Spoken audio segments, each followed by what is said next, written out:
Welcome everyone. Today we're going to walk through a complete chemical analysis of a wastewater system using both log CPH diagrams and the two governing equilibrium tools, the proton condition and the charge balance equation. Our goal is to break down the reasoning step by step so that we understand not just the math, but why each tool is needed and how they can work together to determine the final pH of the system. The question we will be solving today asks for the equilibrium pH of a wastewater system made from hydrogen sulfide, nitrous acid, and potassium hydroxide, and also asks for the dominant species at that pH. To answer this, we are going to identify all the species, classify them by type, determine their acid-base strength, use alpha expressions to compute equilibrium concentrations, apply the proton condition, apply the charge balance equation, and then confirm the pH using the log CPH diagrams. Here, we list the initial species in the system: sodium hydrosulfide, nitrous acid, and potassium hydroxide. Sodium hydrosulfide associates to give HS-, a weak acid, and a sodium ion. Nitrous acid is a weak acid, so it only partially dissociates, and potassium hydroxide is a strong base that fully dissociates. These starting properties determine how the system reacts and which species will form at equilibrium. Match the species to which type they are. Now the idea is to sort all species into four groups: water species like water, hydronium, and hydroxide, acid-base pairs such as hydrogen sulfide, bisulfide, and sulfide, and nitrous acid and nitrate, and the spectator ions like potassium and sodium. The key point is that the spectator ions don't participate in acid-base reactions but still contribute charge later on. The acid-base pairs shift depending on pH, which is why identifying them correctly matters. Here, we sort all the species into their types. Type A is the water species, Type B is the acid-base species, Type C is the spectator ions, and Type D are not observed in the system. This grouping helps us to see which species actually participate in acid-base reactions. The solution is made up of the following: sodium bishydride, nitrous acid, potassium hydroxide. What is the total H+ available in the solution?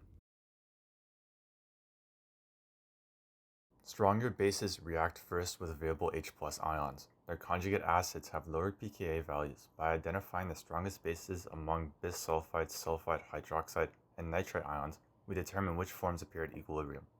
Next, a base acid table was made to compare the strengths of the acids and bases in the system using their pKa values. Stronger bases have higher pKa values. These get priority for free protons in the solution. Because of that, the strongest bases become protonated first, which determines the dominant species present at equilibrium. Now that we know the available H+ in the solution, what are the dominant species of the solution?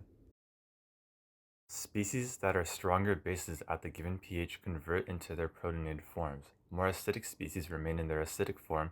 This helps determine what appears at the equilibrium table. This slide shows the outcome of the acid-base interactions once equilibrium is established. The top rows represent the species that dominate at equilibrium. These are determined by the pKa comparisons and the availability of protons in the system. The bottom rows list the initial species and their initial concentrations, showing what we started with. Comparing these two rows give us a clear before and after picture of the chemistry and can be used to calculate the proton condition. Each column shows the alpha expression for that species. At a given pH, alpha tells us what percentage of the total species is in each protonation state. Once we compute the alpha values, we multiply them by the total concentration to fill the equilibrium table used for the PC and CV equations. After all the concentrations were calculated, we then took the log of each of the concentrations to form the log CPH diagrams. For participation question 4, we're asked to identify the correct charge balance equation for the solution. To answer this question, it's important to understand that the charge balance requires the sum of all the positive charges to equal the sum of all the negative charges in the system. With that in mind, option A is the correct answer. It's the only one that includes every charged species and assigns each one with its correct charge, making the cations and anions balanced. This graph plots both sides of the proton condition equation as functions of pH. One curve shows proton donors such as hydronium and nitrous acid. The other shows proton acceptors such as hydroxide, bisulfide, and sulfide. As the pH changes, their concentrations shift. The curves intersect at the pH where total protons donated equals total protons accepted. For this system, they intersect at pH of 3.5, which is the equilibrium pH. Now we'll look at the charge balance graph, which visually shows where the system is electrically neutral.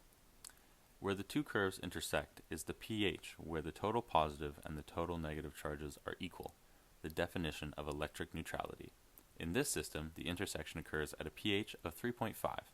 This is equal to the intersection on the proton condition graph, thus confirming the equilibrium pH.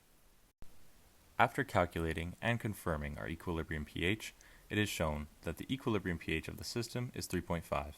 And at this pH, the dominant species in the system are H2O, H2S, NO2-, sodium, and potassium. Thank you for watching.